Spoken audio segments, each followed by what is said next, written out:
Today we have it's an auspicious moment. आपल्याकडे professor Shubhangi Koparkar madam ज्या आपल्याच महाविद्यालयाच्या सूक्ष्मजीवशास्त्र या विषयामध्ये आपल्याकडे शिकवत होत्या आणि आपल्या महाविद्यालयाशी अनेक दिवस असोसिएट आहेत. आपल्या महाविद्यालयाच्या विविध कमिटीमध्ये मॅडम प्रत्यक्ष अप्रत्यक्ष रूपमध्ये सहभागी आहेत आणि आम्हाला सतत गाईड करत असतात. तर अशा या कोपरकर मॅडम ज्या 25 वर्षापेक्षा जास्त स्नेहालय म्हणून एक जी संस्था आहे त्याच्याशी असोसिएट आहेत. मॅडमचं पॅशन म्हणजे लिहिणं, लिखाण, विद्यार्थ्यांमध्ये रमून जाऊन विद्यार्थ्यांना घडवणं हे मॅडमचं पॅशन आहे. जसं आता तुम्हाला थोड्या वेळापूर्वी मी सांगितलं की सुपर 30 ही जी कन्सेप्ट आहे ज्याच्यामध्ये एक शिक्षक कशा प्रकारे विद्यार्थ्यांचं व्यक्तिमत्व विकसित करू शकतो किंवा कशा प्रकारे विद्यार्थ्यांना घडवू शकतो, तर मॅडम प्रत्यक्षात त्याचं उदाहरण आहेत. आणि आपल्या महाविद्यालयात ज्या निर्भया एक समिती आहे, निर्भया समितीमध्ये NGOचं प्रतिनिधित्व मॅडम करतात. मॅडमच्या स्नेहालय या ऑर्गनायझेशनमध्ये बरेचसे उपक्रम होतात ज्याच्यामध्ये माणसांची ओळख होते, माणसांना धैर्य मिळतं, मनोबल मिळतं, स्त्रियांना विशेष करून. तर असं काम मॅडम करत असतात. विद्यार्थ्यांमध्ये त्यांना एकत्र यायला, विद्यार्थ्यांमध्ये मिसळायला त्यांना फार आवडतं. म्हणून आपल्या 11th आरच्या इन्व्हिटेशनला मॅडमने होकार दिला आणि आपल्या विद्यार्थ्यांना मार्गदर्शन करायला त्या इकडे आल्यात. त्याबद्दल मॅडम धन्यवाद.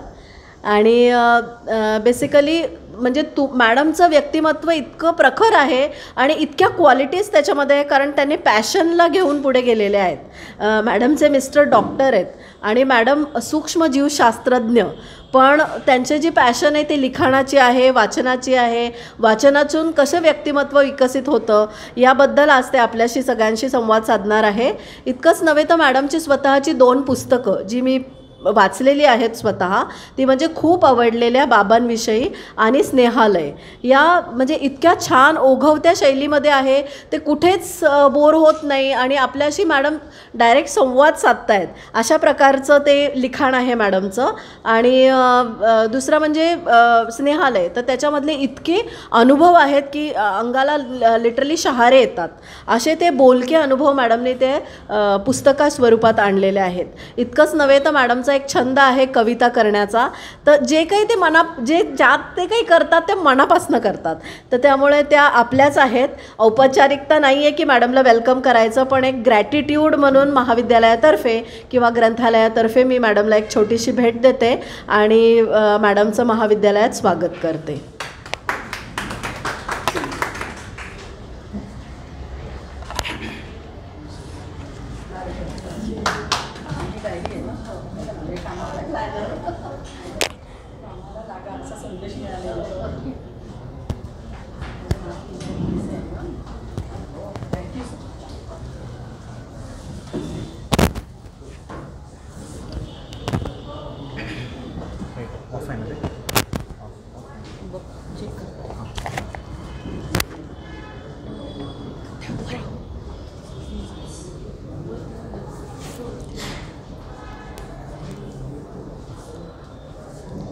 नमस्कार.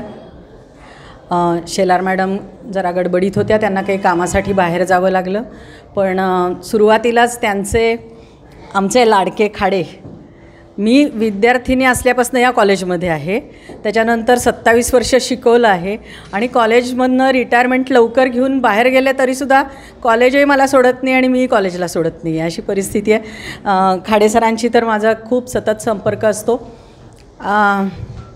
विद्यार्थी मित्रमैत्रिणींनो, मला खूप आनंद होतो आहे की एवढी सगळी मुलं मुली स्टडीमध्ये बसलेले आहेत, रीडिंग हॉलमध्ये आहेत. तुम्ही आत्ता कदाचित तुमच्या काही कामामध्ये असाल तर आपल्याला अरे देवा अडकवलं गेलं असं काही वाटून घेऊ नका. छान गप्पा मारायला मी आलेली आहे तुमच्याशी आणि मला खात्री आहे की काहीतरी नक्की टेकअवे असणार आहे ह्याच्यामध्ये. तुम्हाला टेकअवे हा हल्लीचा परवलीचा शब्द आहे, म्हणजे काहीतरी मिळेल तुम्हाला माझ्या बोलण्यातून म्हणजे हे भाषण समजूच नका, एक प्रकारच्या गप्पा आहेत असं समजा आणि त्याच्यातनं काही ना काहीतरी तुम्हाला नक्की मिळेल. तुमचे काही जर्नल्स करत असाल, सबमिशन्स असतील वगैरे, तर ती थोडा वेळ एक अर्धा तास बाजूला ठेवा, नंतर वेळ काढा त्याच्यासाठी, म्हणजे मला बोलायचा उत्साह येईल. तसंही मला असे मुलांचे चेहरे दिसले ना मुलामुलींचे की खूप उत्साह येतोच. खूप छान वाटतं. आता मॅडमनी माझी जी ओळख करून दिली ना, परिचय करून दिला, त्याच्यातला बाकीचा सगळा भाग खरं तर सोडून देण्यासारखा आहे. एकच भाग खूप महत्त्वाचा आहे की मला मुलांमध्ये रमायला आवडतं. विद्यार्थिनी असं म्हटलं की आज सकाळपासूनच मी अतिशय उत्साहात आहे. म्हणजे घरातही सगळ्यांनी विचारलं आज काय विशेष आहे एवढं, म्हणजे खुशीत दिसतीस तू, अशी गुणगुणत वगैरे मी कामं करत होते. म्हटलं काही नाही, आज स्टुडंट्सना भेटायला जायचं आहे. तर ही एक आनंदाची गोष्ट आज माझ्यासाठी आहे. विषय मला मॅडमनी दिलेला आहे कारण हा वाचन सप्ताह म्हणून आपण साजरा करतो आहे आणि त्यामुळे वाचनाशी संबंधित तो विषय अर्थातच आहे. वाचनातून व्यक्तिमत्व विकास असा हा विषय आहे. याच्यात कुठेही ना मी असं ॲकॅडमिक लेक्चरसारखं लेक्चर तुम्हाला देणार नाही आहे, नक्की खात्री बाळगा. कारण असा जर तुम्ही साधं गुगल सर्च जरी केलं वाचनातून होणारे फायदे, वाचनातून व्यक्तिमत्व विकास कसा होतो, तर असे कोणी 10 पॉईंट्स दिलेले असतात, कोणी 15 पॉईंट्स दिलेले असतात, एकामागोमाग एक. आणि मग ते काय आपण पाठ करायचे वगैरे की काय असं वाटायला लागतं. असं काहीही करायचं नसतं. आपण एका वेगळ्या पद्धतीने ह्याचा विचार करू की वाचनातून नेमकं आपल्याला काय मिळतं आणि खरंच व्यक्तिमत्व विकास होतो म्हणजे काय होतं वाचनातनं. तर मी एक थोडासा वेगळ्या पद्धतीने ते सांगणार आहे. फायदे तेच आहेत वाचनाचे. 10 लोकांनी 100 लोकांनी जे सांगितलेत तेच फायदे आहेत, पण सांगायचा आपला थोडासा मार्ग वेगळा असेल, थोडासा वेगळ्या पद्धतीने तो विचार मांडला जाईल असं मी प्रयत्न करणार आहे. आता व्यक्तिमत्व विकासपासून आपण उलटं सुरू करूयात. व्यक्तिमत्व, पर्सनॅलिटी हे सुद्धा हल्ली खूप असे कीवर्ड्ससारखे झालेले आहेत की कुठेही तुम्हाला कुठेतरी स्पर्धेमध्ये सिलेक्शन व्हायचं आहे तर तुमची पर्सनॅलिटी चांगली पाहिजे. मग ते तुम्ही कुठल्याही क्षेत्रात जा, पर्सनॅलिटीला खूप महत्त्व येतं, व्यक्तिमत्वाला खूप महत्त्व येतं. मग तुम्ही स्पर्धा परीक्षांची तयारी करत असा, तुम्ही मॉडेलिंगच्या क्षेत्रामध्ये जाणार असा, ॲक्टिंगच्या क्षेत्रात जाणार असा, किंवा तुम्हाला एखादा नोकरीचा इंटरव्ह्यू द्यायला जायचं असेल तर पर्सनॅलिटी हा भाग येतो. आणि म्हणून प्रत्येक विद्यार्थी त्याच्या विद्यार्थी दशेत एका साईडला पर्सनॅलिटी डेव्हलपमेंट, व्यक्तिमत्व विकास वगैरे या गोष्टीचा विचार करत असतो. त्याच्यासाठी खूप पुस्तकं उपलब्ध आहेत, त्याच्यासाठी क्लासेस आहेत वेगवेगळे की पर्सनॅलिटी डेव्हलपमेंटचे क्लासेस असतात, लेक्चर्स असतात, ऑनलाईन तुम्हाला लेक्चर्स मिळतील. अनेक लोक ह्याच्यासाठी आपापल्या पद्धतीने कॉन्ट्रीब्युशन देत असतात. पर्सनॅलिटी डेव्हलपमेंटसाठी किंवा मोटिवेशनल बुक्स या नावाने बाजारात खूप बुक्स आहेत ज्याच्यामध्ये how to win friends and influence people हे डेल कार्नेगीसारखे त्या लेखक अशी पुस्तकं लिहित असतात, किंवा गौर गोपालदास आहेत त्यांची पण तुमच्यासाठी चांगली चांगली पुस्तकं. परदेशी लेखक असतील, आपले भारतीय लेखक असतील, खूप चांगल्या पद्धतीने मार्गदर्शन त्यांनी पुस्तकातून केलं आहे. पण मी असा थोडा विचार करते की खूप प्रभावी व्यक्तिमत्व किंवा म्हणजे ज्याला इन्फ्लुएन्शियल पर्सनॅलिटी म्हणतात, किंवा अगदी सगळ्या समोरच्या ऑडियन्सला जिंकून घेईल असं व्यक्तिमत्व वगैरे पर्यंत आपण नकोच आत्ता पोचायला. एक माझी छान पर्सनॅलिटी असं मी केव्हा म्हणते तर माझं जे वर्तुळ असतं, माझं सर्कलला मला मराठी आवडतं म्हणून मी मराठी शब्द वापरते. जर समजायला अवघड वाटले तर मध्ये मध्ये इंग्लिशसुद्धा वापरेन. तर आपलं जे सर्कल आहे म्हणजे आपलं फ्रेंड सर्कल असेल, आपले नातेवाईक असतील, किंवा आपण ज्या ठिकाणी काम करतो आहे तिथले सहकारी असतील, ही आपली सर्कल्स असतात. अगदी घरातली नातेवाईक असतील, थोडे त्याच्या पलीकडचा परिघ असेल. तर ह्या सगळ्यांमध्ये आपण जर लाडके झालो ना, या सगळ्यांना आपण आवडत असू, आपण त्यांचे आवडते झालो, तर आपली पर्सनॅलिटी छान आहे असं म्हणायचं. अगदी साधं सोपं व्याख्या मी तुम्हाला चांगल्या पर्सनॅलिटीजची सांगितली. आपल्या परिघातल्या, आपल्या वर्तुळातल्या लोकांना आपण आवडणं. आता तुम्ही म्हणाल की त्यात काय, खूप एखादी मस्त सुंदर मुलगी असेल तर ती सगळ्यांनाच आवडतेच. एखादा मस्त बॉडीबिडी कमवलेला आणि भारी बाईकवरून येणारा वगैरे मुलगा असेल तर तो सगळ्यांना आवडतोच असं नाही आहे. तो सगळ्यांना आवडतो असं नाही. त्यांच्याकडे बघावंसं वगैरे वाटतं, पण अनेक गोष्टी त्याच्यातल्या आपल्याला आवडत पण नाहीत. त्या मुलीमधल्याही अनेक गोष्टी आवडत नाहीत, त्या मुलामधल्याही अनेक गोष्टी आवडत नाहीत. बघण्याचं सुख, थोडंसं सहवासाचं सुख म्हणून आपण फ्रेंडशिप वगैरे सुद्धा करतो, पण म्हणजे ते आवडतात असं नसतं. तर आपल्याला माणसं आवडण्यासाठी किंवा आपण लोकांना आवडण्यासाठी तुमच्या व्यक्तिमत्वात काही गोष्टी नक्की असाव्या लागतात. त्या जर असतील ना तर तुम्ही आवडते होता. मग तुम्ही कुठले ड्रेस घालताय, किती भारीतले ड्रेस घालताय, कुठल्या ॲक्सेसरीज वापरताय, कॉलेजमधनं कशी एंट्री घेताय, कॉलेजमधनं एक्झिट कशी घेताय, याच्यावर काही अवलंबून नसतं. तर काय आहेत ह्या गोष्टी लक्षात घ्या. शब्द लिहून घ्या, तुमच्या हातात पेन कागद असेल तर. आत्ताचं बाकीचं लिखाण बाजूला ठेवून हे लिहून घेतलं तर खूप उपयोग होईल. आणि नाहीतर फक्त इथे ठेवा. तसंही करू शकता. इतकी हुशार मुलं आहात तुम्ही अभ्यास करणारी, तर फक्त ऐकून पण लक्षात राहील. पहिली गोष्ट तुमच्याजवळ काय पाहिजे ती म्हणजे एम्पथी. एम्पथी त्याचा तुम्ही जर मराठी समानार्थी शब्द शोधलात तर सहानुभूती असं म्हणतील. पण सहानुभूतीपेक्षासुद्धा त्याची छटा थोडीशी वेगळी आहे बरं का. म्हणजे मराठीत सहानुभूती हा जो शब्द आपण वापरतो त्याच्यापेक्षा इंग्लिशमधला एम्पथी हा जो शब्द आहे ह्याला एक विशिष्ट छटा आहे, शेड आहे. आणि ती काय आहे तर एम्पथी ह्या असा गुण तुमच्यामधला की ज्यामुळे तुम्ही समोरच्या माणसाच्या अंतरंगात प्रवेश करून त्याची भूमिका जाणून घेऊ शकता. आलं आहे लक्षात? म्हणजे ही व्यक्ती समोरची अशी का बरं आत्ता वागली, मला का अशी रिॲक्ट झाली असेल, किंवा स्वतःहून आज का अशी वागते असं असेल, किंवा तिने अमुक का केलं तमुक का नाही केलं, असे अनेक प्रश्न आपल्या मनात पडतात. आणि ज्याला रिॲक्शन म्हणून आपल्याला ती व्यक्ती कदाचित आवडत नाही, तिचा राग येतो वगैरे वगैरे होतो. तसंच आपल्या बाबतीत लोकांचंही होत असतं, बरोबर आहे. तर तुमच्याजवळ जर एम्पथी असेल ना तर तुम्ही एक इंग्लिशमध्ये म्हणायची पद्धत आहे standing in somebody else's shoes. दुसऱ्याच्या शूजमध्ये शिरून उभं राहा. म्हणजे काय टोचतं आहे, कुठे दुखतं आहे, कुठे अनकम्फर्टेबल आहे, की ज्याच्यामुळे मला चालताना त्रास होतो आहे, हे जसं कळू शकेल ना तसं तुम्ही त्याच्या भूमिकेत. तर ज्याच्याजवळ हा गुण असतो ना एम्पथी, दुसऱ्याच्या अंतरंगात शिरून त्याच्या भूमिकेतून का बरं तो असा वागला ह्याचा विचार करणं. नाही तर मला तर आवडलेलं नसतं, राग आलेला असतो, पण मी जर त्या माणसाच्या भूमिकेत शिरलो, कदाचित त्याची काहीतरी वेगळी अडचण असते, आजची सिच्युएशन घरची काहीतरी वेगळी झालेली असते, कुठली तरी वेगळी चिंता असते, काहीतरी प्रॉब्लेम असतो, किंवा आपल्याबद्दल काही गैरसमज झालेला असतो, काही असू शकतं. पण ते जाणून घ्या ना. ते जर तुम्ही जाणून घेतलं ना तर तुमचं बिहेवियर इतकं छान राहतं त्या व्यक्तीशी. कधी कधी तुम्ही लेट गो करता, ठीक आहे आज मूड नाही आहे ना तर आज शांत राहू दे त्या व्यक्तीला. उगाचच खोदून प्रश्न, अरे यार असं काय, आज काय कुठे झालं का, काही विचारत नाही तुम्ही.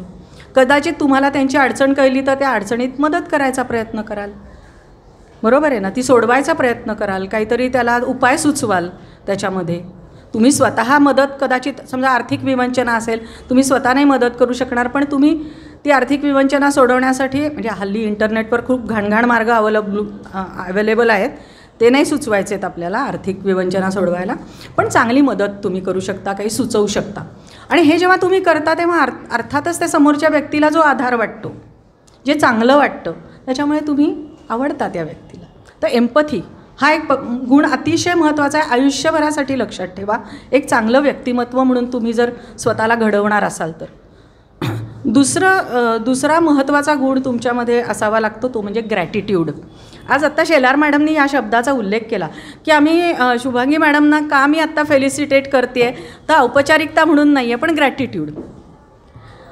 मला ते खूप संकोचल्यासारखं झालं, पण त्यांच्या दृष्टीने त्यांच्या पर्सनॅलिटीचा एक छान भाग आपल्याला कळला की त्यांनी मला का फेलिसिटेट केलं, की जेव्हा मी बोलवते ना तेव्हा मॅडम येतात, बरोबर आहे.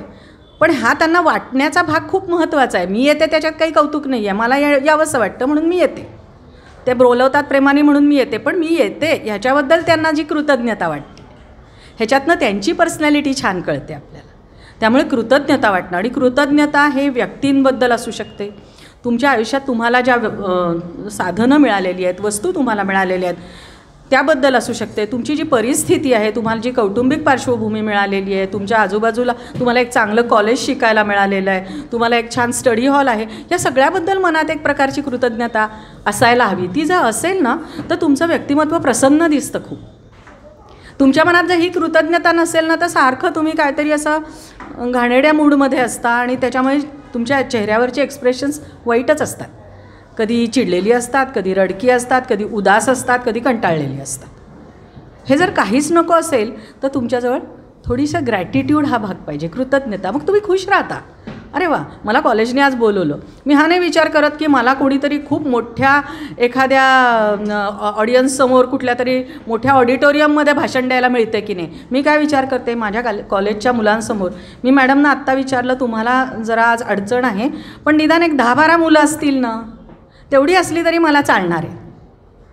मग आज तर मला 50 मुलं समोर दिसत आहेत, मला ग्रॅटिट्यूड मलाही वाटतो आहे. त्यामुळे आलं आहे लक्षात. आणि त्यामुळे तुम्हाला ज्यांना मी दिसत नाही त्यांनी बघा माझा चेहरा नक्की प्रसन्न दिसत असणार आहे. थोडेसे पार्टिशनच्या मागे आहेत, त्यांच्या कामात आहेत, हरकत नाही, पण ग्रॅटिट्यूड हा भाग तुमच्यामध्ये असेल तर तुमची पर्सनॅलिटी कायम छान दिसते. आलं आहे लक्षात? तिसरी महत्त्वाची गोष्ट तुमच्या पर्सनॅलिटीमध्ये जी खरंच असायला पाहिजे ती म्हणजे तुम्हाला चांगला संवाद करता आला पाहिजे. चांगला संवाद, कम्युनिकेशन स्किल्समध्ये मी जात नाही आहे हां, लक्षात घ्या. कम्युनिकेशन स्किल्सवर परत मोठं भाषण देता येईल.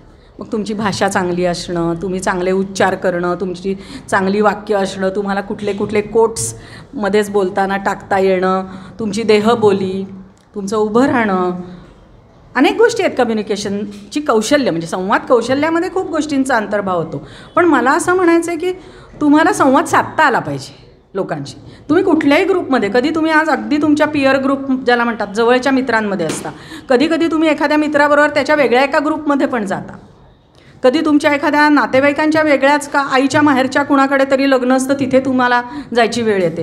हे काय माझं इथे कोणीच ओळखीचं नाही आहे, माझ्याबरोबरचंच कोणी नाही. कधी कधी तुम्ही एखाद्या जे कोण ट्रेकिंग बिकिंग करत असतील अशा वेळेला तुमच्यापेक्षा 25 वर्षांनी मोठ्या माणसांबरोबर पण तुम्ही ट्रेकिंगला गेलेले असता, बरोबर आहे. त्यामुळे तुम्ही ज्या वर्तुळात जाल, ज्या ग्रुपमध्ये जाल, त्यांच्याशी तुम्हाला बोलता आलं पाहिजे. कळतं आहे तुम्हाला मी काय म्हणते ते? तर हे जे कम्युनिकेशन साधता येणं ह्यांनी तुमची पर्सनॅलिटी खूप छान वाटते. तर असे जे गुण आहेत पर्सनॅलिटीचे ते जर डेव्हलप व्हायला हवे असतील तर 2 गोष्टी तुम्हाला मिळाल्या पाहिजेत. लक्षात घ्या, मी आधी काही गुण सांगितलेत हां. एम्पथी आहे, ग्रॅटिट्यूड आहे, कम्युनिकेशन आहे, आणखी पण काही असे गुण असू शकतील, पेशन्स आहे. पण हे तुमच्यामध्ये येण्यासाठी तुम्हाला 2 गोष्टी मिळाव्या लागतात. आणि मिळण्यासाठी काही माणसं भाग्यवान असतात, त्यांना सहज मिळतात. काही माणसांना ते प्रयत्नपूर्वक मिळवावं लागतं, किंवा काही आपल्या आयुष्याची अशी फेज असते की तेव्हा आवर्जून तुम्ही ते मिळवावं लागतं, जी तुमची आत्ता आहे, विद्यार्थी दशा जी आहे ती. मग काय 2 गोष्टींची गरज आहे हे सगळे गुण तुमच्यामध्ये येण्यासाठी? एक म्हणजे जगाचं ज्ञान, आणि दुसरं म्हणजे समाजाचं भान. जगाविषयीचं ज्ञान, माहिती आणि ज्ञान दोन्ही. लक्षात ठेवा, इंटरनेट म्हणजे इन्फॉर्मेशन टेक्नॉलॉजीचा प्रॉडक्ट आहे. मी ज्ञानाविषयी पण बोलते, 2 गोष्टीत फरक आहे. इन्फॉर्मेशन म्हणजे ज्ञान नाही, म्हणजे नॉलेज नाही. इन्फॉर्मेशन म्हणजे माहिती, ती काही असू शकते, पण जेव्हा त्या माहितीचं आकलन तुम्हाला होतं तेव्हा ते ज्ञान असतं. आलं लक्षात? आणि ज्ञान मिळण्यासाठी पुस्तकांचा खूप उपयोग होतो. जगाविषयीचं ज्ञान मिळण्यासाठी पुस्तकांचा प्रचंड मोठ्या प्रमाणात उपयोग होतो. त्याच्यासाठी काहीतरी खूप अभ्यासाची पुस्तकं वाचायची गरज नाही आहे. तुम्ही कथा वाचा, कादंबऱ्या वाचा, प्रवासवर्णनं वाचा, मासिकं वाचा, सगळ्यात म्हणजे जे मला वाटते फारच कमी जणं करत असेल, रोजचं वर्तमानपत्र वाचा. किती जणं रोज न्यूजपेपर वाचतात? खरं खरं सांगायचं, ग्रेट, कॉंग्रॅच्युलेशन्स. वाचत राहा. जे वाचत नाही आहेत त्यांनी नक्की सुरुवात करा. नवीन वर्ष आहे, तुम्ही लायब्ररीत येता, स्टडी हॉलमध्ये येता, सर्व प्रकारची वर्तमानपत्रं आहेत ना अवेलेबल आपल्याकडे ग्रंथालयामध्ये. सुरुवात करायची असेल ना तर अगदी सोपा मार्ग आहे, फक्त हेडलाईन्स वाचायच्या रोज. पण तुम्हाला लक्षात येईल पेपरमधनं आपल्याला इतकं सगळं कळतं आणि तुम्ही अपडेट राहता, बरोबर आहे की नाही? आज काय आजच्यापर्यंतच्या बातम्या तुमच्यापर्यंत आलेल्या असतात. मग त्या राजकारणातल्या असतील, कुठे घडणाऱ्या चांगल्या घटनांबद्दल, कुठल्या पुरस्कारांबद्दल असेल, कुठे घडलेल्या ॲक्सिडेंटबद्दल असेल, कुणावर झालेल्या अत्याचाराबद्दल असेल, नवीन सरकारने जाहीर केलेल्या पॉलिसीजबद्दल असेल, किंवा खेळाबद्दल असेल, चित्रपटांबद्दल असेल. पण सगळं तुम्हाला रोजच्या रोज ज्याच्यातनं कळतं ते सर्वात सुंदर वाचन म्हणजे वर्तमानपत्र वाचन आहे. आपल्याला मोठी माणसं सांगत असतात, शिक्षक सांगत असतात, पण ना आपल्याला उपदेशाचे डोस नको असतात, बरोबर आहे ना? त्यामुळे उपदेशाचा डोस म्हणून मी सांगत नाही आहे, एक एन्जॉयबल गोष्ट. मी आता जे त्याच्यातनं काय होतं, मी जे म्हणता ना कम्युनिकेशन, तुम्ही एखाद्या तुमच्या मित्राच्या वेगळ्या ग्रुपमध्ये गेलात की जिथे सगळे स्पोर्ट्समन आहेत. अरे तुम्हाला 4 स्पोर्ट्सची नावं तरी माहिती पाहिजेत. भारत कुठल्या स्पोर्ट्समध्ये अग्रेसर आहे ते जर तुम्हाला निदान तो स्पोर्ट माहिती असला तर किती बरं होईल. गुकेशने केवढा मोठा पराक्रम केला, अरे बापरे हा कोण आता गुकेश आला, असं तुम्हाला न होण्यासाठी तुम्हाला वर्तमानपत्र वाचायला पाहिजे.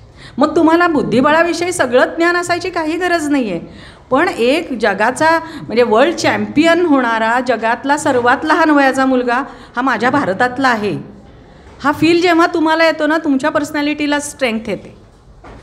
आणि ह्याच्यासाठी वर्तमानपत्र वाचायची गरज. जेव्हा तुम्ही एखाद्या अत्याचाराबद्दल वाचता ना, तेव्हा तुम्हाला त्याविषयीचं भान येतं. लक्षात घ्या, तुम्हाला सोशल मीडिया हे कुठल्याही प्रकारचं नॉलेज बिलेज देत नाही. माहिती देतं तीसुद्धा अर्धवट, चुकीची, सवंगपणाने दिलेली, काहीतरी बटबटीत करून दिलेली अशी असते. आणि आपण कशात रमतो? फेसबुकवरच्या रील्समध्ये, यूट्यूबवरच्या शॉर्ट्समध्ये, इंस्टाग्रामच्या स्टोरीजमध्ये, ह्याच्यातच आपण रमतो. आपल्याकडे वेळ नसतो ना जास्त.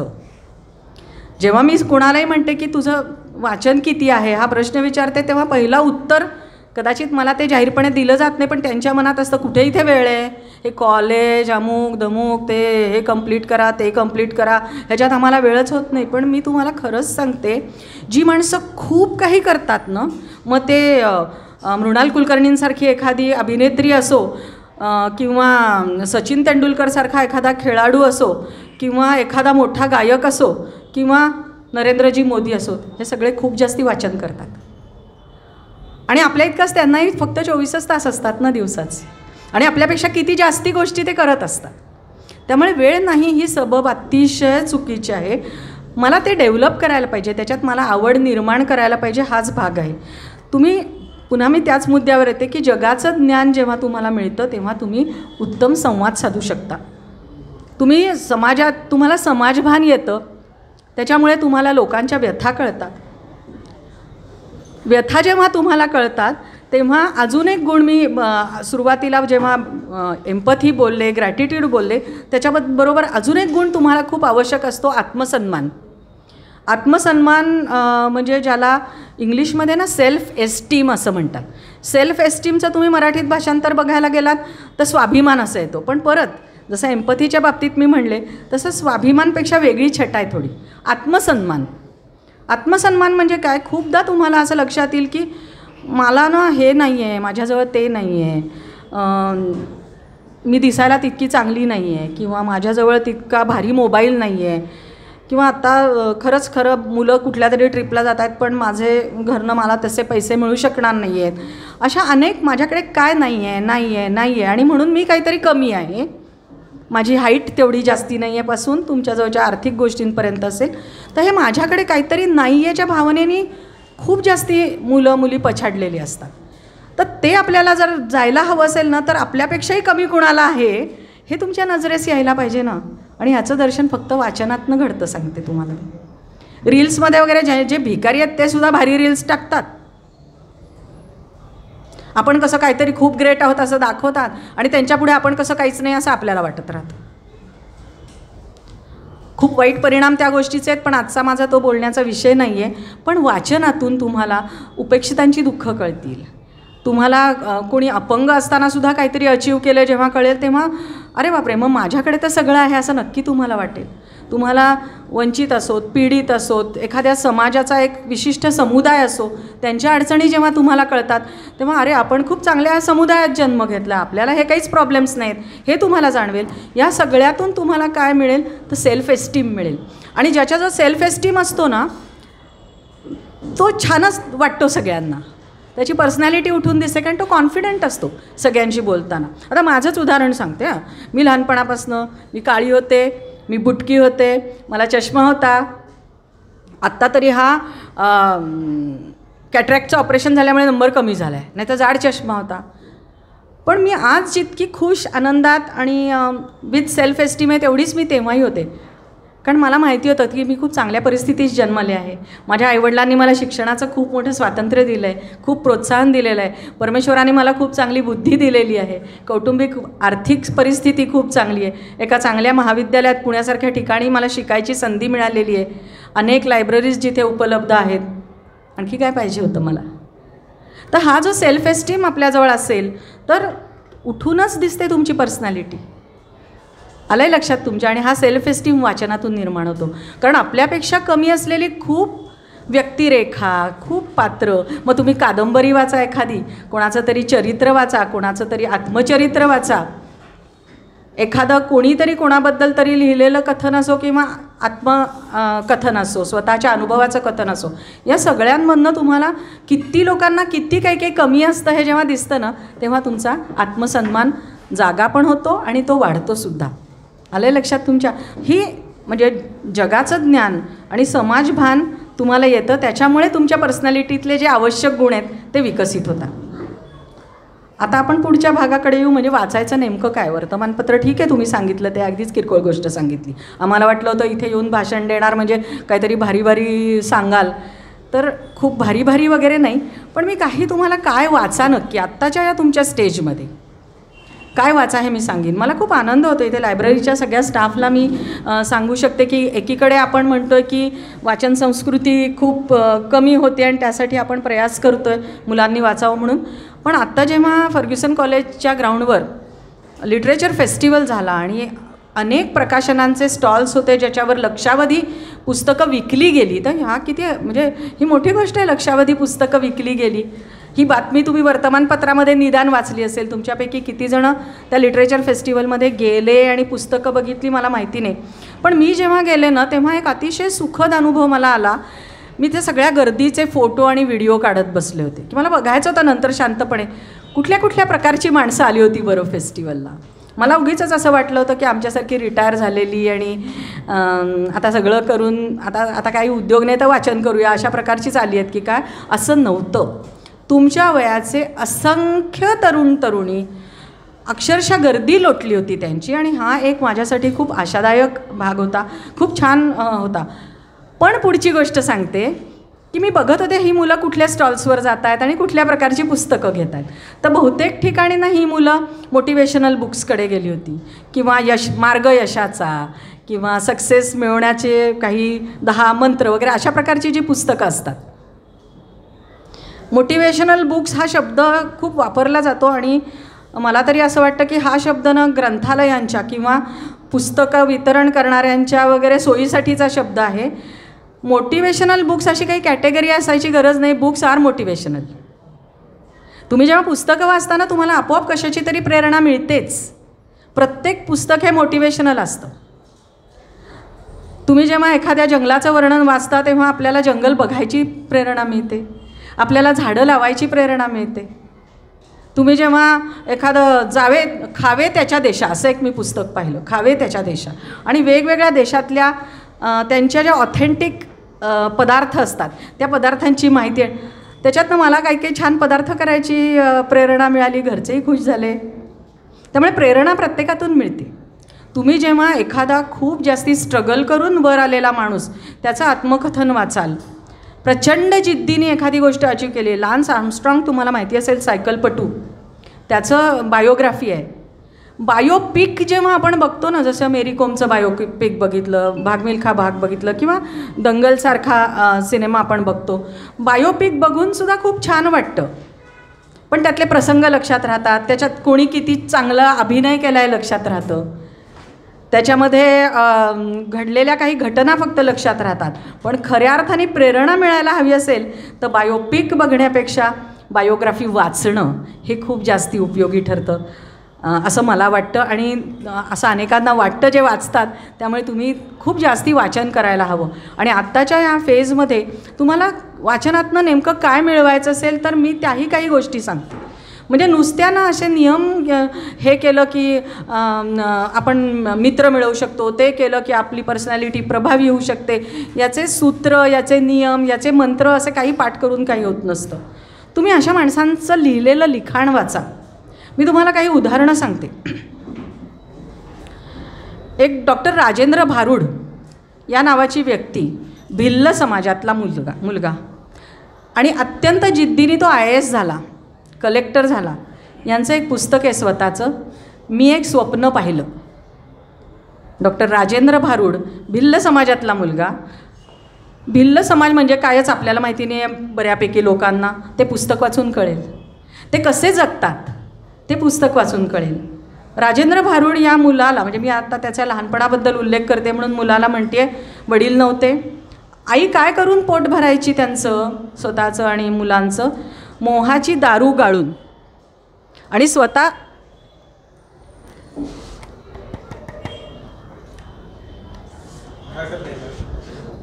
स्वतः राजेंद्र हा लहानपणी दारू विकायला जायचा ठिकठिकाणी. अशा परिस्थितीत जन्मलेला मुलगा, वाढलेला मुलगा, एक ध्येय घेऊन, एक स्वप्न त्यांनी पाहिलं आणि तो IAS होतो. प्रेरणा नाही का मिळणार तुम्हाला, मला सांगा. तसेच दुसरे एक IAS ऑफिसर राजेश पाटील, त्यांचं एक अतिशय सुंदर पुस्तक आहे, तुम्हाला मिळालं तर जरूर वाचा. ताई मी कलेक्टर व्हैनू. ताई मी कलेक्टर व्हैनू. खानदेशातल्या एका छोट्या खेड्यातला, ग्रामीण भागातला हा शेतकऱ्याचा मुलगा, ज्याची अत्यंत हलाखीची परिस्थिती होती, तो जेव्हा कलेक्टर झाला तेव्हा त्यांनी ताई मी कलेक्टर व्हैनू हे त्यांनी पुस्तक लिहिलं. त्याच्यामध्ये त्यांचा लहानपणाचा सगळा प्रवास आहे. आणि त्याच्यानंतर IAS अधिकारी झाल्यानंतर जिल्हाधिकारी म्हणून त्यांनी ओडिशा राज्यामध्ये त्यांचं पहिलं पोस्टिंग झालं. तेव्हा तिथे इतक्या अवघड प्रसंगांना तोंड देऊन ते कसे कार्यरत झाले. लक्षात ठेवा, फक्त शिक्षण चालू असताना किंवा तुमचं करिअरसाठीचं तुम्ही शिक्षण घेत असतानाच संघर्ष असतो असं नाही. पुढे जाऊन जेव्हा तुम्ही कामाला लागता, तुमच्या जॉबमध्ये, तुमच्या कार्यक्षेत्रामध्ये सुद्धा अनेक आव्हानं असतात, चॅलेंजेस असतात, अडचणी असतात, त्याच्यावर तुम्हाला मात करायची असते. असंच पुस्तक आहे मोर ओडिशा डायरी. समकालीन प्रकाशनचं हे पुस्तक आहे, मोर ओडिशा डायरी. अतिशय अप्रतिम पुस्तक आहे, नक्की वाचा. तुम्हाला ओडिशा राज्य कळेल, त्यानिमित्ताने तिथली संस्कृती कळेल, तिथले आदिवासी लोक कसे राहतात ते कळेल, इतक्या गोष्टी कळतील. जगाचं ज्ञान, समाजाचं भान आणि प्रेरणा, जिद्दीचं दर्शन, चिकाटीचं दर्शन, संघर्षावर मात करण्याचं दर्शन, हे सगळं ह्या पुस्तकांमधनं होतं. याच्यासाठी वेगळी वेगळी काहीतरी पुस्तकं आणायची गरज नाही आहे. नक्की वाचा ही पुस्तकं तुम्ही. जसं मी सांगितलं लान्स आर्मस्ट्रॉंगची बायोग्राफी आहे, तशी अनेक खेळाडूंची बायोग्राफी आहे, ती वाचा. तुम्हाला ज्यात रस आहे ना त्या गोष्टीत, काही काही मुलांना विशिष्ट क्षेत्राची आवड असेल, त्याच्यात जायचं असेल, कुणाला ॲक्टिंगमध्ये जायचं असेल, कुणाला कलेच्या क्षेत्रात जायचं असेल, चित्रकार व्हायचं असेल किंवा तुम्हाला शास्त्रज्ञ व्हायचं असेल, या सगळ्यांसाठी उत्तम पुस्तकं अवेलेबल आहेत. अग्निपंख तुम्ही वाचलंच असेल, wings of fire, doctor Abdul Kalam यांचं पुस्तक आहे. काय परिस्थितीत तो मुलगा होता आणि तो काय झाला, काय घडला, हे वाचा. ह्याच्यातनं तुम्हाला इतक्या गोष्टी मिळतात ना, आणि ते तुमच्या हृदयस्थ राहतं. ते असं वाऱ्यावर उडून जात नाही कुठेतरी, ते आयुष्यभरासाठी तुमच्याजवळ राहतं. आणि प्रत्येक अडचणीच्या काळामध्ये तुम्हाला त्या पुस्तकांची आठवण येते. You have born to blossom हे दुसरं पुस्तक अब्दुल कलामांचं आहे, अतिशय सुंदर पुस्तक आहे. तर ह्या सगळ्या पुस्तकांमधून तुम्हाला खूप काही मिळणार आहे. तसंच काही नुसती अनुभव कथनं असतात, जशी किरण बेदींची आहेत. त्यांच्या कार्यकाळामधली त्यांनी तुरुंगातले अनुभव असतील, त्यांनी कशा प्रकारचं काम केलं ते असेल. आता नाही येत आहे ना ऐकू सगळ्यांना माझं बोलणं, म्हणजे मी हात धरतच दोन्ही हाताने हात. अनुभव कथनांमध्ये मृदुला भाटकरांचं एक नवीन पुस्तक आहे, गेले लिहायचे राहून. त्या जस्टिस म्हणून रिटायर झाल्या, वकील म्हणून आलेले अनुभव आणि मग जज म्हणून, जस्टिस म्हणून न्यायदान करतानाचे आलेले अनुभव गोष्टी रूपात अतिशय सुंदर पद्धतीने या पुस्तकात दिलेले आहे. असंच एक अजून सुंदर पुस्तक आहे मिलिंद बोकील यांचं, क्षितिजा पारच्या संस्कृती. आपण जगतो तिथली संस्कृती आपल्याला माहिती असते. आपलं तर इतकं गंमतशीर आहे, खरं सांगते, भारतातच संस्कृतीची इतकी विविधता आहे आणि आपला महाराष्ट्र आणि अनेकांना आपलं पुणे म्हणजेच इंडिया फक्त वाटत असतं. परदेशातले अनेक लोक असतात, ते इथे येतात आणि मुंबई पुणे बघून त्यांना हे म्हणजेच इंडिया वाटत असतं, जिथे की इंडियाच्या प्रत्येक भागात वेगळी संस्कृती आहे. आणि मग जगात तर किती वेगळ्या वेगळ्या प्रकारच्या संस्कृती असतील. मिलिंद बोकीलांचं पुस्तक आहे क्षितिजा पारच्या संस्कृती, ते जरूर वाचा. जगाचं ज्ञान आणि आजूबाजूच्या परिस्थितीचं भान येण्यासाठी या पुस्तकांचा खूप खूप छान उपयोग होतो. अशीच काही अनुवादित पुस्तकं आहेत. तुमच्यापैकी जे इंग्लिशच वाचू शकणार असतील त्यांनी इंग्लिशच वाचा, पण मराठीत अनुवाद झालेली खूप छान काही पुस्तकं आहेत. त्याच्यामध्ये एक पुस्तक आहे नॉट विदाऊट माय डॉटर, बेट्टी मेहमूदी यांनी लिहिलेलं हे पुस्तक आहे. आणि इराणी माणसाशी लग्न करून तिथे गेल्यानंतर त्यांच्यावर किती भयानक मोठा प्रसंग ओढवला की मुलीला सोडून देऊन कुठेतरी पलायन करण्याची वेळ. त्यांनी सांगितलं नाही, माझ्यावर काही प्रसंग येवो, मी त्या मुलीला घेतल्याशिवाय जाणार नाही. तर हे इतकं सुंदर पुस्तक आहे बेट्टी मेहमूदी यांचं नॉट विदाऊट माय डॉटर. तसंच अजून एक छान पुस्तक आहे the kite runner. The kite runner Khaled Hosseini यांचं पुस्तक आहे, त्याचा पण मराठी अनुवाद आहे. तालिबान, अफगाणिस्तान अशी नुसती आपण नावं ऐकलेली असतात, पण तिथले प्रश्न कळण्यासाठी हे पुस्तक खूप छान आहे. अशी अनेक पुस्तकं तुम्हाला कितीही मी सांगू शकीन. शेवटी आपल्याला वेळेचा प्रश्न असतो, किती वेळ मला आहे तेवढा थोडासा अंदाज द्या. 2 पुस्तकांचं मी जरा जास्ती वर्णन करणार आहे. अजून एक छान पुस्तक तुम्हाला प्रेरणादायी आहे ते म्हणजे जोहड. जोहड ही कादंबरी आहे. जलपुरुष कोण आहेत? जलपुरुष राजस्थानमधले सिंग, राजेंद्र सिंग. जलपुरुष असं त्यांना हे मिळाला, सन्मान दिला गेला. अनेक मॅग्सेसेपासून अनेक पुरस्कार त्यांना मिळाले. त्यांनी काय केलं तर राजस्थानात मुळातच वाळवंटी प्रदेश आहे, वृक्ष प्रदेश आहे, पावसाचं खूप दुर्भिक्ष आहे, पण तिथल्या अतिवृक्ष भागांमध्ये जलसंधारण करण्यासाठी एक प्रयोग केला. जोहड नावाचा एक पारंपरिक बंधारा घालण्याचा प्रकार होता. पारंपरिक बंधारा. त्यांना असं लक्षात आलं की त्या बंधाऱ्यांनी त्या ठिकाणी पाणी जिरून तिथल्या जमिनीचं जलसंधारण होईल. आणि संपूर्ण आयुष्य जो माणूस खरा जमीनदार घराण्यात जन्मला होता, स्वतः डॉक्टर होता, सगळं ऐश्वर्य उपभोगायचं सोडून फक्त ह्या एका ध्येयाने पछाडून त्यांनी काम केलं आणि असंख्य गावं, एका गावापासून सुरुवात केली, असंख्य गावं त्यांनी जलसंधारित केली. तिथे पाण्याचे प्रश्न मिटले, तिथे छोटी छोटी शेती व्हायला लागली. या काळात त्यांना अनेक नकारात्मक गोष्टींना तोंड द्यायला लागला. अगदी डाकूंच्या हल्ल्यांपासून लोक मारायला आलेत, आपला जीव जाणार आहे अशापर्यंत ज्याला ते घाबरले नाही. तर ही जी जिद्द, चिकाटी याचं दर्शन होणारं हे पुस्तक आहे. थोडं मोठं पुस्तक आहे, सुरेखा शहा यांनी लिहिलेलं पुस्तक आहे आणि कादंबरी असा त्याचा स्वरूप आहे. कित्येकदा काय होतं, आत्मचरित्र लिहिताना थोडंसं वृक्ष होतं आणि तुमच्यावर एक बंधन येतं की कंपल्सरी प्रत्येक गोष्टींचा उल्लेख झाला पाहिजे. मग त्याच्याऐवजी लेखक स्वातंत्र्य घेतो की मी हे कादंबरी स्वरूपात लिहू, म्हणजे तुम्हाला छान वाटतील अशा गोष्टी, काही नकोशा गोष्टी वगळून पण आणि थोडं रंजकता त्याची वाढवून ही पुस्तकं लिहिली जातात. तशी ही कादंबरी आहे जोहड, नक्की वाचा, सुरेखा शहा यांनी लिहिलेली. अजून एका छोट्याशा पुस्तकाचा उल्लेख करता येईल, मग मला जी 2 महत्त्वाची पुस्तकं सांगायची आहेत ती सांगते. ते म्हणजे पुण्या एकाची धरणगाथा. पुण्या एकाची धरणगाथा अभिमन्यू सोनावणे हे त्याचे लेखक आहेत. आणि एका अतिसामान्य माणसाने आपल्या गावाला पाणी कमी आहे तर इथून जी नदी 2 डोंगरांच्या मधून वाहते तिच्यावर जर धरण झालं तर हा परिसर खूप चांगल्या पद्धतीने विकसित होऊ शकेल, शेतीमय होऊ शकेल, लोकांना पाण्याचं जे दुर्भिक्ष आहे ते जाईल. या दृष्टीने त्या अतिसामान्य माणसाने, अतिशय गरीब ग्रामीण भागातला सामान्य माणूस, त्यांनी ठरवलं काही करून सरकार दरबारी हट्ट धरायचा आणि आपल्या इथे धरण, कारण धरण काय तो बांधू शकणार नाही, धरण बांधणं ही जबाबदारी सरकारी यंत्रणेची आहे, पण त्याच्यासाठीचं सँक्शन मिळवायला पाहिजे. मग मामलेदारापासून पंतप्रधानांपर्यंत प्रत्येकाच्या मागे पडून त्यांनी ती कशी परवानगी मिळवली आणि फायनली ते धरण कसं. छोटंसं पुस्तक आहे, पुण्या एकाची धरणगाथा. जरूर सगळ्या मुलांनी वाचावं असं मला वाटतं. जिद्द, चिकाटी, प्रयत्न सोडून न देणं, अडचणींवर मात करणं हेच तर करायचं असतं ना आयुष्यात आपल्याला, तर आपण काहीतरी होणार असतो. कुठले अडचणींचेच डोंगर कशाला उभं करायचे, डोंगर आला तरी तो पार करून जायचा विचार आपण करायला पाहिजे.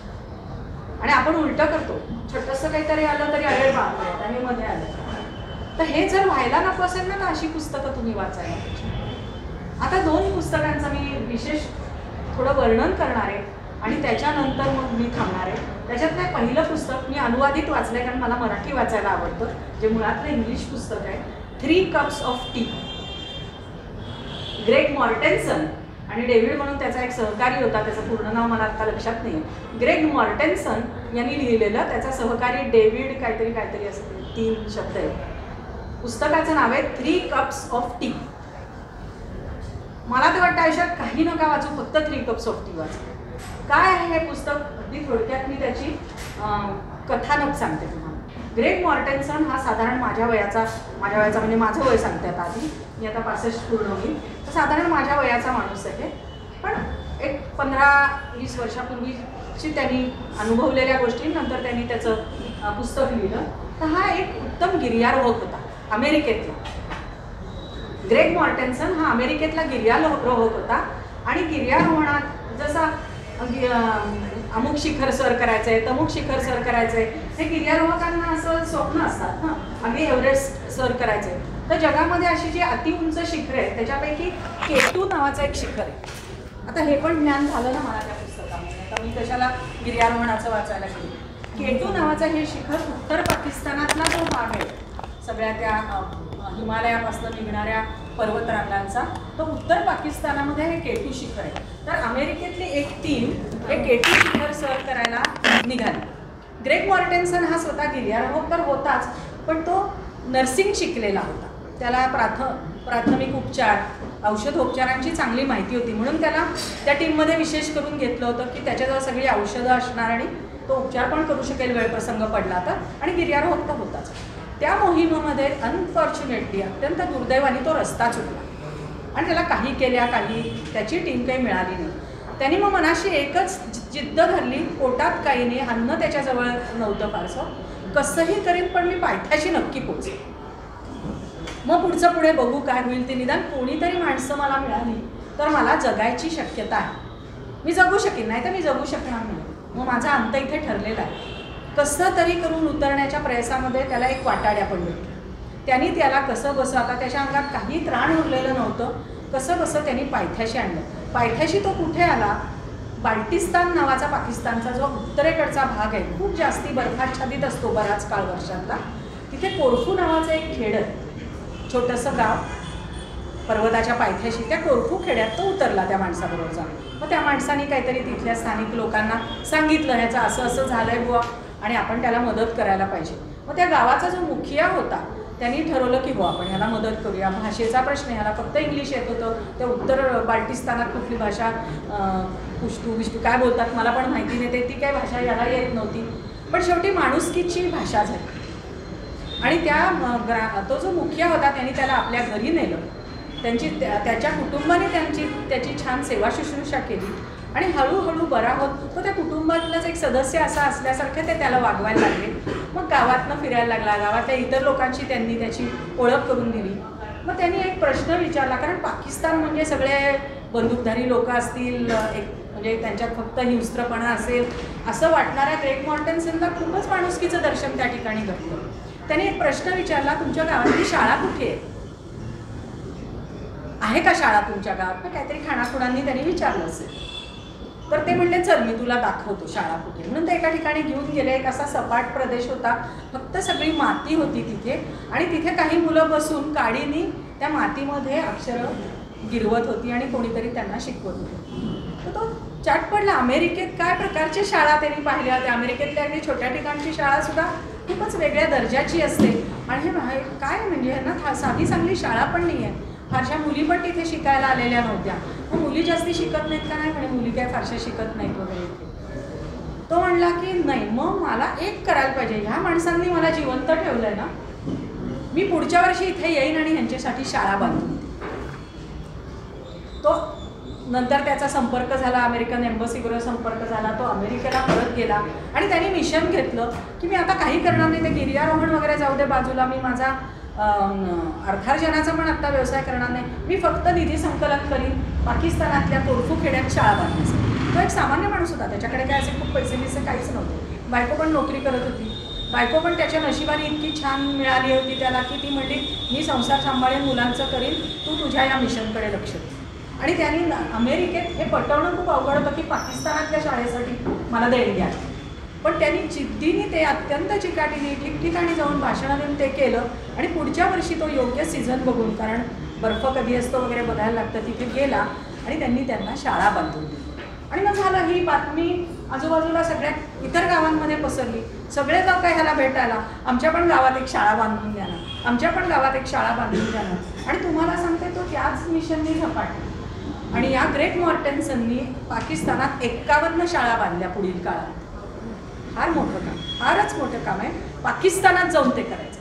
म्हणजे वर्षाचे 6-8 महिने निधी संकलन आणि मग तिकडे जाऊन, आणि मग तिथे तर त्या लोकांनी आधी पाहिलं होतं ह्याच्याजवळ औषधं असतात, त्यामुळे ते त्याला ना डॉक्टर गिरेक म्हणायचं. ग्रेग त्याचं नाव होतं, ते गिरेक म्हणायचे, डॉक्टर गिरेक. म्हणजे डॉक्टर गिरेक तिथे आला, शाळा बांधायचं काम असलं तरी ह्याच्याकडे औषध पाण्याला लोक यायचे. तो माणुसकी म्हणून त्यांना औषध पाणी करायचं. मग त्याला तालिबान्यांमधनं सुटून आलेले किंवा अफगाणिस्तानमधनं अत्याचार झालेले अशा लोकांचे रेस्क्यू कॅम्प्स बघायची वेळ आली. मग त्या रेस्क्यू कॅम्पमध्ये त्यांनी शाळा सुटली. तिथल्या लोकांना, तिथल्या मुलांच्या इतक्या वाईट जखमा आणि वाईट परिस्थिती होती, त्यांना औषध पाणी सुरू केलं. याच्यात त्याला तालिबान्यांनी पकडून नेलं एकदा. आता जगतो की मरतो, तो मला जाऊ दे, माझं कार्य जितकं झालं याच्यात मला समाधान आहे. पण तेथूनही तो सुटला. तर या ग्रेग मॉर्टेन्सनची 3 Cups of Tea ही आत्मकहाणी, आत्मकथन आहे, अप्रतिम पुस्तक आहे. कशाचीही प्रेरणा तुम्हाला याच्यातून मिळू शकते. जिद्दीने शिखर गाठायच्या प्रेरणेपासून कुणासाठी तरी वंचितांसाठी काम करण्यापर्यंतची प्रेरणा. 3 Cups of Tea या गोष्टीचा अर्थ असा आहे, या वाक्याचा अर्थ असा आहे, त्यांनी असं त्याला सांगितलं की जेव्हा आमच्याकडे कोणी नवखा माणूस येतो, अनोळखी माणूस येतो, तेव्हा माणुसकी म्हणून त्याला आम्ही 1 चहाचा कप देतो. पाकिस्तानात आणि आपल्याकडे चहा संस्कृती जरा सिमिलर आहे होती, ते पुस्तक वाचल्यामुळे. त्याला आम्ही पहिला चहाचा कप देतो. आम्हाला जेव्हा वाटतं की या माणसाची योग्यता आमच्या कुटुंबात सामावून येण्याची आहे, तेव्हा आम्ही दुसरा चहाचा कप देतो. आणि जेव्हा आम्हाला असं वाटतं की हा आपला कायमचा मित्र झाला आहे, तेव्हा आम्ही पुढचा 3रा चहाचा कप देतो आणि आमची मैत्री आयुष्यभरासाठी राहतो. म्हणून 3 Cups of Tea असं त्याचं टायटल आहे. ग्रेग मॉर्टेन्सननी लिहिलेलं हे पुस्तक मेहता पब्लिशिंगचं लायब्ररीत नसेल तर जरूर आणा, मुलांना उपलब्ध करून द्या. आणि आता शेवटच्या पुस्तकाबद्दल सांगते. ज्या मुलांमध्ये काहीतरी क्रिएटिव्हिटी आहे, त्यांना क्रिएटिव्ह काहीतरी करायचं आहे, कलामंडळातही काही मुलं आपल्यापैकी असतील, कुणाला लिखाण करायची आवड असेल, कुणाला अभिनय करायची आवड असेल, कुणाला दिग्दर्शन करायला आवडणार असेल, कुणी गात असतील, नृत्य करत असतील, जे काही करत असतील, फोटोग्राफी करत असतील, पेंटिंग करत असतील, हे सगळं क्रिएटिव्ह आहे. सर्जनशीलता, मी काहीतरी निर्माण करते माझ्या कल्पनेनी, माझ्या प्रतिभेनी, अशा लोकांनी जरूर वाचावं असं एक मी तुम्हाला पुस्तक सांगते. Not Gone With the wind. Not Gone With the wind हे जरी इंग्लिश वाक्य असलं तरीसुद्धा हे मराठीच पुस्तक आहे. Not Gone With the Wind. लेखक आहेत विश्वास पाटील. विश्वास नांगरे पाटील नाहीत हां, Vishwas Patil. Not Gone With the Wind याचा अर्थ असा आहे, मी मगाशी म्हटलं ना की ही जी पुस्तकं आपण वाचतो ती आपल्या हृदयस्थ होतात, आपल्या हृदयात कायमची राहतात, त्याची वाऱ्यावर उडून जात नाही. तर त्याला गॉन विथ द विंड म्हणायचं. वाऱ्यावर उडून जाणं, लक्षात न राहणं, विस्मृतीत जाणं, याला गॉन विथ द विंड म्हणतात. तर गॉन विथ द विंड अशी एक कादंबरी आहे, इंग्रजीतली क्लासिक कादंबरी गॉन विथ द विंड. त्याच्यावर अनेक मग पुढे वेगवेगळे पिक्चर्स झाले, चित्रपट झाले. हे सूत्र धरून असे जे चित्रपट आहेत जे जगामध्ये क्लासिक समजले जातात, वेगवेगळ्या भाषेतल्या लेखकांनी लिहिलेल्या कादंबऱ्यांवर आधारित आधी नाटकं झालेली असतील, जसे शेक्सपियर आहे, टॉल्स्टॉय आहे, किंवा अनेक असे वेगवेगळे कादंबरीकार, आपले शरदचंद्र आहेत, अशा कादंबरीकारांच्या कादंबऱ्यांवर आधारित कलाकृती ज्या निर्माण झाल्या, त्या कलाकृतींच्या निर्मितीचा पूर्णपणे अभ्यासपूर्वक घेतलेला धांडोळा असं म्हणता येईल. धांडोळा वगैरे शब्दात अडकू नका. त्या प्रत्येक not Gone With the wind ह्या पुस्तकामध्ये गॉन विथ द विंडपासून आपल्या लगानपर्यंत अनेक पुस्तकांची, अनेक चित्रपटांची निर्मिती कशी झाली हे तुम्हाला जेव्हा तुम्ही वाचता ना, तेव्हा क्रिएटिव्हिटी म्हणजे काय ते कळते. कारण त्याच्यातल्या लेखकाची क्रिएटिव्हिटी कळते, त्या दिग्दर्शकाची क्रिएटिव्हिटी कळते, त्यातल्या अभिनेत्यांच्या कलेचे सादरीकरण काय, त्यांनी ते कशी व्यक्त केलं हे कळतं. तर तुमच्यामध्ये खूप क्रिएटिव्हिटीची प्रेरणा एक प्रकारची, अरे आपणही काहीतरी लिहूया, आपणही काहीतरी अजून छान निर्माण करूया, ही पण प्रेरणा मिळते. आणि अजून एक गोष्ट तुम्हाला या पुस्तकातून मिळते जी परत तुमच्या पर्सनॅलिटीला खूप आवश्यक आहे. परसेप्शन इंग्लिशमध्ये म्हणतात, मराठीत दृष्टिकोन. त्याच गोष्टीकडे आपण किती वेगवेगळ्या अँगल्सनी बघू शकतो, त्याच घटनेकडे आपण किती वेगळ्या दृष्टिकोनातून बघू शकतो. आणि जेव्हा तुमचे दृष्टिकोन विकसित होतात, किंवा माझा दृष्टिकोन आणि पलीकडच्याचा दृष्टिकोन वेगळा असू शकतो, हे जेव्हा तुम्हाला कळतं, परत तुमची एक छान पर्सनॅलिटी. मग तुम्हाला विरोध करणारा माणूस काय मूर्ख आहे असं नाही वाटत, तो त्याचा दृष्टिकोन असं वाटतं. त्यामुळे नॉट गॉन विथ हे पुस्तक जरूर जरूर वाचा. जर लायब्ररीत नसेल, मी माझ्याकडून भेट म्हणून देईन, पण हे पुस्तक लायब्ररीत ठेवा. लायब्ररीच्या स्टाफनी, लेक्चरर्सनी आणि मुलांनी सगळ्यांनी वाचावं असं हे पुस्तक आहे, विश्वास पाटील यांचं. शेवटाकडे आले, 4-5 वाक्य बोलून मी थांबणार आहे. प्रेरणा मिळणं हे वाचनातून कसं होतं याचं एक अगदी बारीकसं उदाहरण सांगते. आता मी 2 पुस्तकं मॅडमनी उल्लेख केला, त्याच्या प्रती देऊन जाणार आहे. त्याच्यामधलं स्नेहालय अहमदनगर ही जी माझी संस्था आहे, वंचित, पीडित, अत्याचारित मुलं आणि महिलांसाठी काम करणारी, फार मोठ्या प्रमाणात काम आहे. 35 वर्ष संस्थेला झाली आहेत. अहिल्यानगर आता म्हणतात, म्हणजे अहमदनगरमधली ही संस्था आहे. आणि ह्या संस्थेचा पूर्ण प्रवास मी त्या पुस्तकात लिहिला आहे. या पुस्तकाचं नाव आहे परिवर्तनाची पहाट. तर संस्थेचे जे संस्थापक आहेत डॉक्टर गिरीश कुलकर्णी यांनी वयाच्या 20च्या आत 18-19व्या वर्षी हे काम सुरू केलं, ज्या कामाची सुरुवात होती लालबत्ती भागातल्या रेड लाईट एरियामधल्या देहविक्रय करणाऱ्या महिला आणि मुलांच्या पुनर्वसनापासून, आणि ते आता खूप मोठं विस्तारले काम. गिरीश कुलकर्णी सरांशी मी बोलत होते तेव्हा त्यांना म्हटलं की सर, पण तुम्हाला ही प्रेरणा कुठून मिळाली? हां, तर ते म्हणले, ताई काय ना, आपल्याला जी मोठी मोठी माणसं भेटतात, कर्तृत्ववान माणसं भेटतात, मला भेटत गेली, फार मोठं काम करणारी माणसं मला भेटत गेली ना, त्यांच्यातून मला प्रेरणा मिळाली. खूप माणसं भेटली मला. तर मी म्हटलं, किती नशीबवान आहात तुम्ही की तुम्हाला अशी प्रेरणा देणारी खूप माणसं भेटली. असं तुम्हालाही माझ्यासारखंच मनात येईल, अरे आपल्याला तर एक ठराविक त्याच पठडीतली माणसं सोडून कोणीच असं भेटलं नाही. तर मी म्हटलं, खूप नशीबवान आहात. तर तेव्हा सर काय म्हणले एक वाक्य, ताई सगळी माणसं प्रत्यक्ष नाही भेटली, थोडी भेटली. जसं की बाबा आमटे, माझी मोठी प्रेरणा ती आहे. त्यांच्या स्पर्शामुळे मी आज जो काही आहे, अशी काही माणसं भेटली मला. पण बहुसंख्य मी जी माणसं म्हणतोय ना मला भेटली, ती पुस्तकातून भेटली. आणि अगदी लहानपणापासून 8वीत असल्यापासून आमच्या फिरोदिया हायस्कूलमध्ये एक उपक्रम होता, पेटी वाचनालय. प्रत्येक वर्गात एक पुस्तकांची पेटी ठेवलेली असायची आणि मुलांना जेव्हा काही मध्ये थोडासा वेळ मिळतोय, उघडा आणि त्यातलं पुस्तक घेऊन वाचा. हे जे माझ्यावर संस्कार झाले. आणि तेव्हापासून मग मला गांधीजी पण भेटले, विवेकानंद पण भेटले, तुकाराम पण भेटले, ज्ञानेश्वर पण भेटले, बाबासाहेब आंबेडकर पण भेटले, शिवाजी महाराज भेटले. ती सगळी भेटलीच मला माणसं, कारण पुस्तकातून तुम्हाला ती किती सविस्तरपणे कळतात. तर हे वाचनाचं महत्त्व आहे. त्याच्यातनं तुम्हाला अशी प्रेरणा मिळते. पुन्हा एकदा सांगते, करमणूक म्हणून सोशल मीडियाचा वापर ठीक आहे. सोशल मीडियाच्या आहारी जाण्यात खूप मोठे धोके आहेत. मुलांसाठी पण खूप मोठे धोके आहेत, मुलींसाठी पण खूप मोठे धोके आहेत. आपल्या निर्भया कमिटी जी आहे, ज्याच्यात कुठल्याही प्रकारचा त्रास मुलींना जर झाला, हॅरॅसमेंट ज्याला म्हणतात, तर आमची लगेच कमिटी एकत्र जमते आणि त्या प्रकरणाचं सगळं आपण शोध घेतो की नेमकं काय घडलं होतं आणि त्याच्यावर काहीतरी उपाय शोधले जातात. ज्या व्यक्तीने काही चूक केली असेल तिच्यावर काही ॲक्शन घेतली जाते. पण हे जे सगळं आता गेली बरीच वर्ष मी या कमिटीत काम करते, मला एक दिसून आलं आहे की बऱ्याच वेळा, मलाच असं नाही आपल्या सगळ्या कमिटीला हे जाणवलं आहे की ज्या मुलीला किंवा महिलेला त्रास झाला आहे तिने स्वतःसाठीच खड्डा खोदलेला होता, एक गोष्ट, आणि ज्या व्यक्तीने त्रास दिला त्याच्याही नकळत तोही खड्ड्यात पडलाय. त्रास दिला तेव्हा त्याला आपण त्रास देतो वाटलेलं नसतं, थोड्या वेळाची मजा म्हणून त्यांनी केलेलं असतं. चुकून काहीतरी वाहवत जाऊन गोष्टी घडलेल्या असतात. पण प्रचंड मोठा खड्डा असू शकतो. लक्षात ठेवा, 11वीतल्या वगैरे मुली असतात, त्यांना जर तुमच्यामुळे काही त्रास झाला तर डायरेक्ट तुम्हाला काय, कुठल्या ॲक्ट खाली तुमची अटक होते? पॉस्को ॲक्ट, म्हणजे prevention of sexual harassment of children, कारण ते 18 वर्षाखालील असतात. आणि अत्यंत कडक कायदा आहे, अत्यंत कडक आहे. नॉन बेलेबल असा तो कायदा आहे.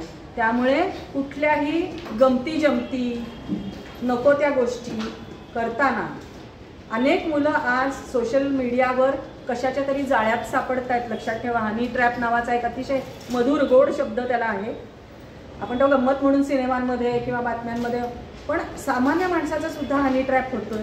तुमचे पैशापरी पैसे जातात, तुमची इज्जत जायची वेळ येते. या सगळ्या गोष्टी जर टाळायच्या असतील तर ते जे सोशल मीडियाची एंटरटेनमेंट तुम्ही घेताय त्याच्यापेक्षा थोडंसं वाचनाकडे वळा. इंटरनेटचा उपयोग करू नका असं मी म्हणत नाही, कारण इंटरनेटवर अनेक वाचनीय गोष्टी तुम्हाला मिळतात. पण वाचनीय गोष्टी बघा, सवंग करमणुकीला थोडंसं बाजूला ठेवा. अभ्यास तर तुम्ही करालच. मला अशी आशा आहे की यातून तुम्हाला थोडं काहीतरी वाचूया असं नक्की वाटेल. एक त्याच्यासाठी छोटासा मंत्र सांगते. बऱ्याच जणांचं असं होतं, वाचायला पुस्तक घेऊन येतात आणि वाचून होतच नाही. तर एखादं पुस्तक हातात घ्या, ते तुम्हाला सहज अवेलेबल असेल अशाच जागी ठेवा. त्यामुळे चटकन केव्हाही तुमच्या मनात आलं तर एक 5-10 मिनटं तुम्ही ते वाचू शकता. आणि रोज 4-5 पानंच फक्त वाचायची ठरवलं तरी नक्की पुस्तक पूर्ण होतं. मी हे पुस्तक वाचवणारे ठरवलं तर 2 पाने वाचून होतं. तर अशा प्रकारे ठेवा. आणि कसं व्हा, कशी चांगली व्यक्तिमत्व व्हा, याचं तुम्हाला आवडेल असं एक उदाहरण सांगते. लेब्रॉन जेम्स अशा नावाचा एक बास्केटबॉलपटू आहे, NBA चा स्टार. NBA ही अमेरिकेतली बास्केटबॉलची खूप मोठी लीग आहे आणि गेली 20 वर्ष हा टॉपला असलेला खेळाडू आहे जेम्स. ह्याचं एक वर्णन मी वाचलं, कल्पनेच्या पलीकडे आहे. 18व्या वर्षीच त्याला 4 लाख मिलियन डॉलर्स मानधन देऊन त्याला खेळाडू म्हणून एका क्लबने अपॉइंट केलं. ज्या मुलाला वडील नव्हते, सिंगल पेरेंट आई होती, अतिशय गरीब होती, त्याला कुठल्याही प्रकारचे आयडॉल त्याच्या डोळ्यासमोर नव्हते, आई सोडून कुणाचाही सपोर्ट नव्हता, अशा मुलांनी खेळात करिअर करायचं ठरवलं. प्रचंड तपश्चर्या असते त्याच्यासाठी, ती केली. तो एक उत्तम खेळाडू म्हणून त्याला मानधनासकट जॉब मिळाला असं आपण म्हणून खेळाचं प्रोफेशन त्यांनी स्वीकारलं. 20 वर्षामध्ये नंतर त्यांनी त्याच्या शाळेतल्याच मैत्रिणीबरोबर विवाह केला. त्याला 3 मुली आहेत. या 20 वर्षात त्याला कुठलंही व्यसन नाही, त्याच्याबद्दल कुठली ड्रग्ज बिग्स घेतल्याची अशी कुठलीही अफवासुद्धा कधी पसरली नाही. त्यांनी आपली बायको सोडून तो कुठल्याही बाहेरच्या मैत्रिणींमध्ये रमला नाही. त्यांनी आपल्या बायकोचा कधीही कोणासमोर अपमान होईल, तिला ह्युमिलिएट झाल्यासारखं वाटेल असं कधी वक्तव्य 4 लोकांमध्ये केलं नाही. त्यांनी त्याच्या 3ही मुलांकडे एक बाप म्हणून उत्तम लक्ष दिलं, फॅमिली व्हॅल्यूज जपल्या. 20 वर्षानंतर सुद्धा त्याच बायकोबरोबर तो अजून राहतोय. अमेरिकेत 3-3, 4-4 असे घटस्फोट होत असतात असं आपलं ऐकलेलं असतं आणि अजूनही टॉपचा खेळाडू आहे. अशा लेब्रॉन जेम्स सारखी पर्सनॅलिटी तुमची व्हावी अशी शुभेच्छा देते. नवीन वर्षाच्या तुम्हाला शुभेच्छा देते. तुम्हाला ज्या गोष्टीत करिअर करायचं आहे त्या करिअरमध्ये तुम्ही यशस्वी व्हावं अशी शुभेच्छा देते. लायब्ररी तुम्हाला जास्तीत जास्त चांगलं वाचनीय साहित्य उपलब्ध करून दे अशी मी खात्री देते आणि तुमची रजा घेते. धन्यवाद.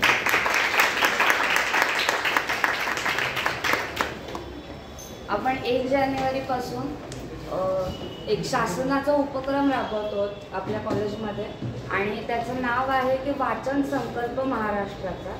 आणि त्या अंतर्गत आपण इथे बुक टॉक आयोजित करत आहोत. 16 तारखेपर्यंत हा बुक टॉक आपण रोज आयोजित करणार आहोत आणि त्यामध्ये आज कोपरकर मॅडम आपल्या बरोबर बोलल्या.